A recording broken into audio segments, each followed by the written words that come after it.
Welcome to think and grow rich channel. இன்னைக்கு நம்ம வந்து rich dad poor dad 5th chapter தான் பார்க்க போகிறோம். அதுக்கு முன்னாடி நம்ம சேனல் யாராவது சப்ஸ்கிரைப் பண்ணலாம், சப்ஸ்கிரைப் பண்ணுங்க, பக்கத்துக்கு பெல் ஐக்கனை கிளிக் பண்ணுங்க. அப்போ தான் நம்ம போகிற வீடியோஸ் அப்பப்போ உங்களுக்கு அப்டேட்டாக இருக்கும். ஓகேங்களா? இப்போ வந்து வாங்க நம்ம வீடியோக்குள்ளே போகலாம். 5th சாப்டர் தான் பார்க்க போகிறோம் ரிச் டாட் புவர் டாட்டில். 5th சாப்டரில் நான் நிறைய விஷயம் ஒரு வீடியோவில் சொல்லியிருப்பேன். பணக்காரங்க வந்து டேக்ஸ் கம்மியாக கட்டுவாங்க, லக்ஸரி ரூட்டில், அதாவது காரு அந்த மாதிரி விஷயங்கள்லாம் அவங்க வந்து ஃப்ரீயாக வாங்கணும் அப்படி சொல்லியிருப்பேன். இதெல்லாம் எப்படின்னு உங்களுக்கு ஒரு கேள்வி இருக்கும். அதுக்கு தான் இந்த சாப்டர் ஆத்தர் தனியாகவே 5th சாப்டர் ஒன்று கிரியேட் பண்ணியிருக்காரு. இந்த 5th சாப்டரில் பார்த்தீங்கன்னா எப்படி அவங்க ஃப்ரீயாக பொருட்கள்லாம் வாங்குறாங்க, ஓகேங்களா? அது முதல் விஷயம். அதுக்கப்புறம் எப்படி அவங்க டேக்ஸ் கம்மியாக கட்டுறாங்க அப்படின்றதெல்லாம் அது சொல்லியிருப்பார். ஓகேங்களா? இப்போ வாங்க வீடியோக்குள்ளே போகலாம். இப்போ வந்து பார்த்தீங்கன்னா முதல்ல அவங்க எப்படி வந்து டேக்ஸ் கம்மியாக கட்டுறாங்கன்றதை நம்ம பார்க்கலாம். ரிச் பீப்புள் வந்து பார்த்தீங்கன்னா டேக்ஸ் வந்து ரொம்ப கம்மியாக கட்டுவாங்க. ஏன்னு பார்த்தீங்கன்னா அவங்க பின்னாடி ஒரு கார்பரேஷன் ஒன்று இருக்கும். அது அப்புறமா சொல்கிறேன். ஓகேங்களா? கார்பரேஷன் ஒன்று இருக்கும். அதனால் அவங்க வந்து டேக்ஸ் கம்மியாக கட்டுவாங்க. ஆனால் மிடில் பீப்புளுக்கோ புவர் பீப்புளுக்கோ டேக்ஸ்க்கு வந்து அதிகமாக கட்டி ஆகணும். ஏன்னா அவங்களுக்கு வந்து கார்பரேஷன் ஒன்று இருக்காது. அவங்க ஒரு இண்டிவிஜுவல் பர்சன். ஓகேங்களா? அதனால் வந்து பார்த்தீங்கன்னா மிடில் பர்சன் வந்து புவர் பர்சனுக்கும் சேர்த்து வந்து டேக்ஸ் கட்டுவாங்க. இது ஒரு முக்கியமான விஷயம். ஓகேங்களா? மிடில் ஃபேமிலி இருக்காங்க பற்றியில் அவங்க வந்து புவர் பீப்புளுக்கும் சேர்த்து தான் டேக்ஸ் கட்டுறாங்க. முதல்ல நம்ம டேக்ஸ்னால் என்ன ஹிஸ்ட்ரி பார்த்தணும். அப்போ தான் வந்து நம்ம டேக்ஸை பற்றி தெரிஞ்சுக்க முடியும். டேக்ஸ் ஹிஸ்ட்ரி பார்த்தீங்கன்னா முதல்ல டேக்ஸ்ன்னு ஒன்று இல்லை வேலை. ஓகேங்களா? அதுக்கப்புறம் கொஞ்ச நாள் கழிச்சு கவர்மெண்ட் அது சொன்னாங்க. டேக்ஸ்ன்றது வந்து பார்த்தீங்கன்னா பணக்காரங்கிட்டேருந்து வாங்கி நம்ம ஏழைக்கு கொடுக்கணும் அப்படின்ற மாதிரி ஒரு கான்செப்ட் சொல்லியிருந்தாங்க. அது கொஞ்ச நாள் ரன் ஆகும்போது பார்த்தீங்கன்னா அதுக்கப்புறம் எல்லாருக்கும் சமமாக இருக்கட்டும் அப்படின்னு சொல்லிட்டு டேக்ஸ் வந்து எல்லாருக்கிட்டையும் கலெக்ட் பண்ண ஆரம்பித்தாங்க. இப்போ வந்து அது மாதிரி தான் போயிட்டு இருக்கீங்களா? அப்போ வந்து என்ன சொன்னாங்க, எல்லாருக்கிட்டையும் காமனாக கலெக்ட் பண்ணுவோம் டேக்ஸ் அப்படின்ற மாதிரி கலெக்ட் பண்ண ஆரம்பித்தாங்க. அதுதான் ஒன்று ரன் ஆகிட்டு இருக்கு. இப்போ வந்து பார்த்தீங்கன்னா poor people, middle people, rich people. ஓகேங்களா? ஆனால் ரிச் பீப்பிள் வந்து யார் வந்து அதிகமாக சம்பாதிக்கிறாங்களோ அவங்க தான் வந்து அதிகமாக டேக்ஸ் கட்டணும். ஓகேங்களா? கவர்மெண்ட் ரூல் படி. ஆனால் ரிச் பீப்பிள் அதிகமாக சம்பாதிச்சாலும் அவங்க டேக்ஸ் கட்ட மாட்டாங்க. அதுதான் எப்படின்னு பார்க்க போகிறோம். ஓகேங்களா? ஏன் வந்து அவங்க எதுவுமே பணம் அதிகமாக கட்ட மாட்டேங்கிறாங்க? டேக்ஸ் பணம் கட்டவே மாட்டாங்கன்னு சொல்ல வரல. ரிச் பீப்பிள் கட்டுவாங்க, டேக்ஸ் கட்டுவாங்க, ஆனால் கம்மியாக கட்டுவாங்க. அதுதான் விஷயம். ஓகேங்களா? எப்படின்னு பார்த்தீங்கன்னா அவங்க பின்னாடி ஒரு கார்பரேஷன் ஒன்று இருக்கும். ஓகேங்களா? கார்பரேஷனாக ஒன்றுமே இல்லைங்க. ஒரு மிகப்பெரிய பில்டிங்கு, 10 பேர் வேலை செய்கிறது, அது மாதிரிலாம் எதுவுமே இல்லை. ஒரு டாக்குமெண்ட் தாங்க. ஒரு சிங்கிள் டாக்குமெண்ட் தான் கார்பரேஷன் சொல்லுவாங்க. ஓகேங்களா? நீங்கள் வந்து மனசுக்குள்ள என்ன நினச்சிருப்பீங்க, இது பெரிய விஷயம் அப்படிலாம் நினச்சிருப்பீங்க. அதில் ஒரு பெரிய கம்பெனியும் கிடையாது, எதுவும் கிடையாது. ஒரு கவர்மெண்ட்டோட காமனான விஷயம் என்னன்னு பார்த்தீங்கன்னா, நம்ம வந்து அதிகமாக ஏர்ன் பண்ணோம்னா நம்ம வந்து நம்ம ஃபினான்ஷியலாக நம்ம வந்து கொஞ்சம் இதுவாக ஹையாகும். அதே மாதிரி பார்த்தீங்கன்னா அதில் ஒரு மேஜர் பார்ட் வந்து கவர்மெண்ட்டுக்கு தான் போகும். ஓகேங்களா? டேக்ஸுன்ற ஒரு மேஜர் பார்ட் வந்து கவர்மெண்ட்டுக்கு தான் போகும். ஓகேங்களா?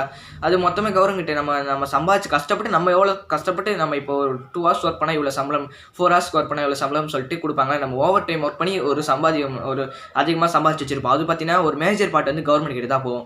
இது ஏன் கவர்மெண்ட்னா அவங்க வந்து எதுவுமே சம்பாதிக்கல, நான் தானே கஷ்டப்பட்டேன், எனக்கு தானே காசு வரணும் அப்படின்ற மாதிரி நினச்சிங்கன்னா கவர்மெண்ட் ஒரு மேஜர் பார்ட் தான் போகும். நீங்கள் ரொம்ப கஷ்டப்படுவீங்க, நீங்கள் கஷ்டப்பட்டு சம்பாதிச்சது அவங்களுக்கு எதுக்கு போகணுன்ற மாதிரி ஒரு கான்செப்ட் இருக்கும். ஓகேங்களா?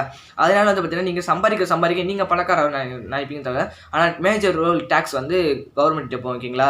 அது நல்லா புரிஞ்சுக்கோங்க. அது எப்படி வந்து தடுக்கணும் அப்படின்றத தெரிஞ்சுக்கோங்க. ஃபார் எக்ஸாம்பிள் சொல்கிறேன். இப்போ வந்து பார்த்தீங்கன்னா கார்பரேஷன் ரன் பண்ணுறவங்க பார்த்தீங்கன்னா 1 லட்சம் அவங்களுக்கு வந்து இன்கம் வருது.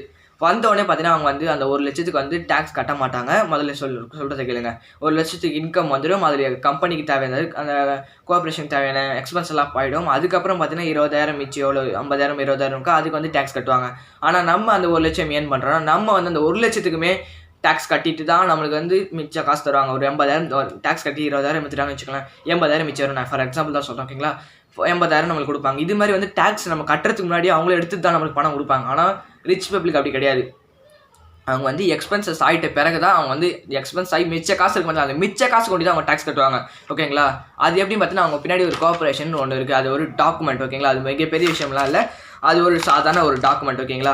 ஃபஸ்ட்டு பார்த்தீங்கன்னா இதுக்கெல்லாம் என்னென்ன விஷயம் ஆத்தர் வந்து முக்கியமான விஷயம் சொல்லணும். அக்கௌண்டிங் வந்து நீங்கள் அக்கௌண்டிங் மெயின்டைன் பண்ணோம். உங்களுக்கு அக்கௌண்ட்ஸ் தெரிஞ்சு தான் நீங்கள் பரவாயில்ல, அப்படி இல்லை ஒரு ஆடிட்டர்ன்ற மாதிரி செட் பண்ணிக்கணும். ஓகேங்களா? அப்போ வந்து தான் உங்களுக்கு வந்து கொஞ்சம் டேக்ஸ் கம்மியாகும். ரெண்டாவது பார்த்தீங்கன்னா இன்வெஸ்டிங் பற்றி உங்களுக்கு தெரிஞ்சிருக்கணும். மூணாவது லா. நாலாவது அண்டர்ஸ்டாண்டிங். இது வந்து ஃபுல்லாக ப்ரீஃபாக ஒன்று எக்ஸ்பிளைன் பண்ணுறேன். ஃபஸ்ட்டு அக்கௌண்டிங்னா ஒரு பேலன்ஸ் ஷீட். உங்களுக்கே பேலன்ஸ் ஷீட் அப்படின்றது வந்து நிறைய பேர் தெரியாது. பேலன்ஸ் ஷீட்னா நம்மளுக்கு வந்து ஒரு வருஷம் அக்கௌண்டிங் இயர்ன்றுவாங்க. பார்த்தீங்களா? April 1 to March 31 இது அக்கௌண்டிங் இயர். எல்லாருக்கும் பார்த்தீங்கன்னா January 1 தான் ஸ்டார்டிங். ஆனால் பிஸ்னஸ் மேனுக்கு April 1 to March 31 தான். ஓகேங்களா? அது மாதிரி தான் பிஸ்னஸ் பண்ணுறவங்களுக்கு அவங்களுக்கு தான் அதான் நியூ இயர் மாதிரி. ஓகேங்களா? அதான் ஸ்டார்ட் ஆகும். அப்போ வந்து பார்த்தீங்கன்னா ஒரு ஸ்ட்ராட்டஜிஸ்லாம் மாற்றுவாங்க, ஒரு விஷயம்லாம் நடக்கும். ஓகேங்களா? அதான் ஃபினான்ஷியல் இயர்னு சொல்லுவாங்க. ஓகேங்களா? இது வந்து நான் வந்து இப்போ 11th படிக்கிறேன், எக்கனாமிக் கிளாஸில். அதெல்லாம் போய் உங்களுக்கு வந்து புரியாததுக்கு நான் சொல்கிறேன். ஓகேங்களா? இது வந்து நாங்கள் படிச்சுட்டு இருக்கோம். அதை படிச்சது தான் உங்ககிட்ட கொஞ்சம் ஷேர் பண்ணிக்கிறேன். ஓகேங்களா? அப்போ வந்து பார்த்தீங்கன்னா இந்த மாதிரி வந்து சொல்கிறாங்க ஓகேங்களா. அக்கௌண்டிங் வந்து பேலன்ஸ் ஷீட் வந்து போட தெரிஞ்சுக்கணும். அதாவது அந்த குறிப்பிட்ட வருஷத்தில் பிஸ்னஸ் பண்ணுறீங்கன்னா அந்த பிஸ்னஸ் வந்து குறிப்பிட்ட வருஷத்துக்கு லாஸ்ட்டாக லயபிலிட்டி எவ்வளோ, அசட் எவ்வளோ. லயபிலிட்டினா உங்களுக்கு சொல்லியிருக்கேன் ஏற்கனவே வீடியோவில். லயபிலிட்டினா நம்ம வந்து கடன் கூட சொல்லலாம். அசட்னா நம்ம சொத்து மதிப்புகள் ஓகேங்களா. இது வந்து எவ்வளோ அது மாதிரி பேலன்ஸ் பண்ணணும் ஓகேங்களா. இதுதான் பேலன்ஸ் ஷீட். அது பண்ண தெரிஞ்சால் ஓகேன்றாங்க. அதுக்கப்புறம் இன்வெஸ்டிங் எதுக்கு பண்ண தெரிஞ்சுக்கணும் அப்படின்னு சொன்னீங்கன்னா மணி மேக் பண்ணுறது, அதாவது மணியை டபுள் ட்ரிபிள் ஆகிறது நீங்கள் வந்து தெரிஞ்சுக்கணும். அது விற்று உங்களுக்கு தெரிஞ்சிருந்தால் தான் நீங்கள் வந்து கொஞ்சம் பணக்கார ஆக முடியும் ஓகேங்களா.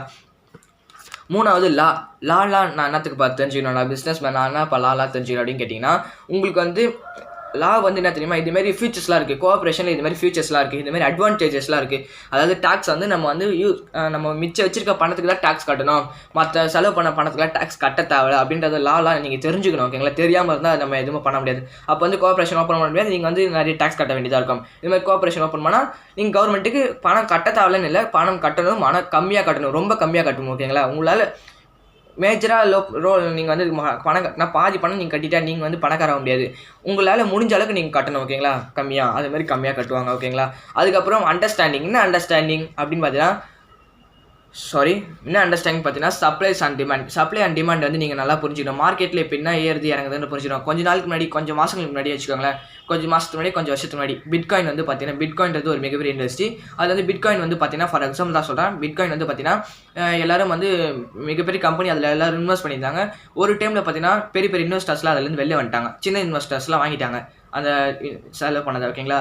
ஏன் அவங்களாம் வெளில வந்தான்னு பார்த்தீங்கன்னா அது வந்து இறங்க போகுது அப்படி தெரிஞ்சுட்டு அதனால் வெளில வந்துட்டாங்க. அதுக்கப்புறம் பார்த்தீங்கன்னா அவங்களுக்கு வந்து லாஸ் ஆயிடுச்சு. பிட்காயின் கம்பெனி ஆட்டோமேட்டிக்காக லாஸ் ஆகிடுச்சு. எப்படின்னு பார்த்தீங்கன்னா அவங்களுக்கு வந்து தெரிஞ்சிருக்கு ஓகேங்களா. மார்க்கெட் அனாலிசிஸ் அவங்களுக்கு வந்து அண்டர்ஸ்டாண்ட் பண்ண தெரிஞ்சிருக்கு, சப்ளைஸ் அண்ட் டிமாண்டை. அதனால் அவங்களுக்கு வந்து பார்த்தீங்கன்னா மக்கள் என்ன விரும்புகிறாங்க, மக்கள் என்ன யோசிக்கிறாங்க, அதுமாதிரி யோசிச்சு அவங்க வந்து பார்த்தீங்கன்னா எதில் இன்வெஸ்ட் பண்ணணும், கரெக்டாக இன்வெஸ்ட் பண்ணணும் அப்படின்னு வந்து அண்டர்ஸ்டாண்ட் பண்ணுறாங்க. அந்த அண்டர்ஸ்டாண்டிங் மைண்டுங்க உங்களுக்கு இருக்கணும். அதுதான் இதில் சொல்ல வராங்க ஓகேங்களா. நான் ஸ்டார்டிங்கில் சொல்லியிருந்தேன் காரு, பைக்கு அந்த மாதிரி எந்த விஷயம் வாங்கினாலும் ஃப்ரீயாக தான் வாங்குவாங்க. லக்ஸுரிஸ் குட்ஸில் எல்லாம் ஃப்ரீயாக வாங்குவாங்க அப்படின்னு சொல்லியிருந்தேன். இதுக்கு ஒரு ஸ்மால் ட்ரிக் தான் இருக்குங்க. என்னன்னா கார்பரேஷன் பேரில் வாங்கணும். உங்கள் பேர் இண்டிவிஜுவல் நீங்கள் வாங்காமல் கார்பரேஷன் கம்பெனிக்காக வாங்குறேன். கம்பெனி நான் காரில் போனதுனால நான் வந்து இப்போ போர்டு மீட்டிங்லாம் போனோம், அதுமாதிரி மீட்டிங்லாம் போகிறதுனால கம்பெனி பேரில் வாங்குறேன் அப்படின்னு சொன்னீங்கன்னா உங்களுக்கு வந்து டேக்ஸ் எதுவுமே கிடையாது. நீங்கள் ஃப்ரீயாகவே வாங்கிக்கலாம். ஃப்ரீயான எப்படின்னு பார்த்தீங்கன்னா இன்கம் பண்ணது கவர்மெண்ட்டுக்கு டேக்ஸ் கட்டிங்க பார்த்தீங்களா, அந்த டேக்ஸில் நீங்கள் வாங்கலாம் ஓகேங்களா. இது நம்ம கவர்மெண்ட்டுக்கு டேக்ஸ் கொடுக்குறது இது எவ்வளோ மேல் ஓகேங்களா. அதுதான் வந்து ஃப்ரீ கார் வாங்க, லக்ஸுரி குட்ஸ்லாம் வாங்குறது அப்படின்னு நான் சொல்லியிருக்காங்க. நான் நிறைய வீடியோ சொல்லியிருக்கேன், அதுக்கு எக்ஸ்ப்ளனேஷன் இதான் ஓகேங்களா. அதுக்கப்புறம் பார்த்தீங்கன்னா இப்போ வந்து ஃபார் எக்ஸாம்பிள் இப்போ வந்து நீங்கள் வந்து டூருக்கு போகிறீங்க, ஃபேமிலியோட டூருக்கு போகிறேன்னு சொன்னால் செலவு பண்ணால் நான் டேக்ஸ் கட்டி தான் ஆகணும், பணம் கட்டி தான் ஆகணும், அதுக்கு டேக்ஸும் கட்டி தான் ஆகணும் ஓகேங்களா. ஆனால் நான் போர்ட் மீட்டிங் போனேன், அதாவது ஆஃபீஸ் சம்மந்தப்பட்ட மீட்டிங்க்கு நான் போனேன் அப்படின்ற மாதிரி நீங்கள் வந்து கோஆப்ரேஷனில் என்டர் பண்ணியிருந்தீங்கன்னா உங்களுக்கு வந்து டேக்ஸ் போட மாட்டாங்க, உங்களுக்கு வந்து எதுவுமே நடக்காது. நீங்கள் கம்பெனிக்காரனால போனீங்க, அதனால எக்ஸ்பென்சஸ் மிச்ச காசு எவ்வளோ வந்துச்சு, 10,000 செலவு பண்ணிங்க நீங்கள் வெளில சுற்றி பார்க்கறதுக்கு அப்படின்னா மிச்சம் 2,000 வந்துச்சுன்னா அந்த 2,000 ஒன்று தான் டேக்ஸ் கட்ட வேண்டியதாக இருக்கும். மற்ற இதுக்குலாம் நீங்கள் செலவு பண்ணதால இந்தமாதிரி வந்து சமாளிக்க தெரியும். அதாவது பார்த்தீங்கன்னா இப்போ வந்து சாதாரண ஆள் இண்டிவிஜுவலாக பார்த்தீங்கன்னா 2 லட்சம் எடுத்துகிட்டு போகிறாங்க. இப்போ டூருக்கே போகிறாங்கன்னு வச்சுக்கலாம், 2 லட்சம் எடுத்துகிட்டு போகிறாங்க, மிச்சம் 1 லட்சம் மிச்சம் வருது. வந்து பார்த்தீங்கன்னா அவங்களுக்கு வந்து அந்த 1 லட்சமே டேக்ஸ் கட்டுற மாதிரி சில விஷயங்கள்லாம் இருக்கும் ஓகேங்களா. ஆனால் அப்படி கிடையாது கம்பெனிக்காரங்களுக்கு. அவங்க வந்து பார்த்தீங்கன்னா 2 லட்சம் எடுத்துகிட்டு போனாங்கன்னா மிச்சம் 1 லட்சம் வந்துச்சா, அந்த 1 லட்சத்துக்கு கொண்டு தான் டேக்ஸ் கட்டுவாங்க. அப்படி இவங்க வந்து பார்த்தீங்கன்னா 2 லட்சத்துக்குமே டேக்ஸ் கட்டி தான் எடுத்துகிட்டு போவாங்களே. 2 லட்சம் டேக்ஸ் கட்டிட்டு 1,80,000 அது மாதிரி எடுத்துகிட்டு போவாங்க. ஆனால் அவங்க வந்து டேக்ஸ் கட்டாமல் யூஸ் பண்ணிவிட்டு மிச்சம் 1 லட்சத்துக்கு வந்து 10,000 அது மாதிரி டேக்ஸ் கட்டிட்டு அவங்க விட்டுடுவாங்க ஓகேங்களா. இதுதான் வந்து நம்ம கம்மி பண்ணணும், டேக்ஸ் வந்து கம்மி பண்ணணும் ஓகேங்களா. அது கம்மி பண்ண தெரிஞ்சுக்கணும். அதுக்கப்புறம் பார்த்தீங்கன்னா அசட் ஆஃப் கம்பெனி. இப்போ வந்து நம்ம வந்து அவரோட சொத்து மதிப்பு கடன் ஓவர் ஆயிடுச்சு, அவர் வந்து நம்ம வந்து ஜப்தி பண்ணோம் அப்படி சொல்லுவாங்க பார்த்தீங்களா. அவங்க வந்து குடும்பத்தில் எல்லாத்தையும் காலி பண்ணாங்க, ரொம்ப கடன் ஓவர் ஆயிடுச்சு அப்படின்னு சொல்லிட்டு அவங்க இண்டிவிஜுவல் பர்சன்ஸ், அதாவது அவங்க சொத்து மதிப்பெல்லாம் அளவிடுவாங்க. அப்போ வந்து பார்த்தீங்கன்னா அவங்க கிட்ட சொத்தே இருக்காது. என்னடா சொல்கிற, ஒரு பணக்காரங்களுக்கு சொத்தே இருக்காது அப்படின்னு கேட்டிங்கன்னா ஆமாம் சொத்தே இருக்காது. ஏன்னா எல்லாமே கம்பெனி பேரில் இருக்கும். கம்பெனி பேர்லேருந்து அது இண்டிவிஜுவல் கிடையாது ஓகேங்களா, அது ஒரு கார்பரேஷன். அது மேலே யாரும் கை வைக்க முடியாது ஓகேங்களா. அதனால புரிஞ்சுக்கோங்க. அதனால அவங்க எஸ்கேப் ஆகிட்டு திரும்பி வந்துடுவாங்க. ஆனால் நம்ம என்ன பண்ணுவோம், என் பேரில் தான் இருக்கணும், அடிச்சு பூச்சி வீட்டிலே 4 பேர்கிட்ட சண்டை போட்டுட்டு என் பேரில் இருக்கணும் உன் பேரில் இருக்கணும் சண்டை போட்டு நீங்கள் வந்து மிடில் ஃபேமிலி புவர் ஃபேமிலி என்ன பண்ணுவீங்க, என் பேர் உன் பேர் மாற்றி பேர் உங்கள் பேர் மேலே போட்டிப்பீங்க. அதனால வந்து டேக்ஸ் கண்டிப்பாக நீங்கள் கட்டி ஆகணும். ஆனால் கார்பரேஷன் மேலே இருந்தால் கட்ட முடியாது, யாரும் கை வைக்கவும் முடியாது. அதான் உங்ககிட்ட தான் இருக்கும். நம்ம வந்து என்ன பண்ணுவோம், அதை வந்து ஓன் பண்ணணும்னு நினைப்போம், கண்ட்ரோல் பண்ணணும்னு நினைக்க மாட்டோம். ஆனால் அவங்க வந்து அவங்க கிட்ட தான் இருக்கும், ஓன் பண்ணணும்னு நினைக்க மாட்டாங்க, ஆனால் கண்ட்ரோல் பண்ணுவாங்க. மேஜர் ரோல் அவங்க தான் பே பண்ணுவாங்க ஓகேங்களா. அது வந்து கம்பெனியாக இருக்கும் அப்படின்னு சொன்னாலும் அவங்க வந்து அதை தான் கண்ட்ரோல் பண்ணுவாங்க, அவங்க தான் கண்ட்ரோல் பண்ணுவாங்களே தவிர அவங்க ஓன் பண்ணணும்னு நினைக்க மாட்டாங்க. ஆனால் நம்ம ஓன் பண்ணணும்னு நினைப்போம், கண்ட்ரோல் பண்ண மாட்டோம் ஓகேங்களா. அதனால வந்து நம்ம எதாவது கடன் ஓவர் ஆயிடுச்சுன்னா அது மேலே கை வைக்கிறதுக்கு அதிக வாய்ப்பு இருக்குது. Asset production. இப்போ வந்து பார்த்தீங்கன்னா, நெறைய விஷயங்கள் பார்த்தீங்கன்னா, அசெட் வந்து நம்ம நெறைய பணம் எப்படி சம்பாதிக்கிறது அது மாரிலாம் பேசியிருப்போம். பணத்த எப்படி பாதுகாக்கிறது அப்படின்னு பார்த்தீங்கன்னா, நான் வந்து நெறைய விஷயங்கள் சொல்லியிருந்தேன். ஆடிட்டர், இன்வெஸ்டிங், அதுக்கப்புறம் பார்த்தீங்கன்னா, கோஆப்பரேஷன். அந்த கோஆப்பரேஷன்ல வந்து பார்த்தீங்கன்னா, நீங்க வந்து இது மாரி சொத்துங்கள் எல்லாம் அது மேல போட்டுருங்க. இப்படி வந்து பண்ணீங்கன்னா, உங்களுக்கு அசெட் அதாவது டாக்ஸ் கட்டுறதோ, இல்ல உங்களுக்கு வந்து அசெட் வந்து நீங்க ஏதாச்சும் அடுத்தவங்க வந்து கை வைக்கிற மாரி, அதாவது நீங்க கடன் வாங்கியிருந்தீங்க கட்ட முடியல அப்படின்னு அடுத்தவங்க கை வைக்கிற மாரி எதுவுமே இருக்காது. உங்க பின்னாடி ஒரு சொத்து கூட இருக்காது. ஓகேங்களா? 1,00,00,000 நீங்க ஒரு 300 கோடி அதிபதியா இருந்தீங்கன்னா, 1 கோடி கூட உங்க பின்னாடி இண்டிவிஜுவலா இருக்காது. எல்லாமே கோஆப்பரேஷன் பேர்ல இருக்கும். அப்ப வந்து பார்த்தீங்கன்னா, அவங்களால கை வைக்கவே முடியாது. இதுதான் நான் சொல்ல வரேன். ஓகேங்களா? அதனால எல்லாமே கோஆப்பரேஷன் அப்படின்றத கத்துக்கோங்க. லாஸ் இன்வெஸ்ட்மென்ட் எப்படி பண்றது? எப்படி பண்றது? அண்டர்ஸ்டாண்டிங் சப்ளை அண்ட் டிமாண்ட் எப்படி இன்வெஸ்ட் பண்றது? நம்ம எந்த நேரத்துல இன்வெஸ்ட் பண்ணணும், எந்த நேரத்துல வெளியில வரணுமோ அது மொத்தமும் கத்துக்கோங்க. அதுக்கப்புறம் அக்கவுண்டிங் ஒரு பேலன்ஸ் ஷீட் ஆச்சும் போட கத்துக்கோங்க.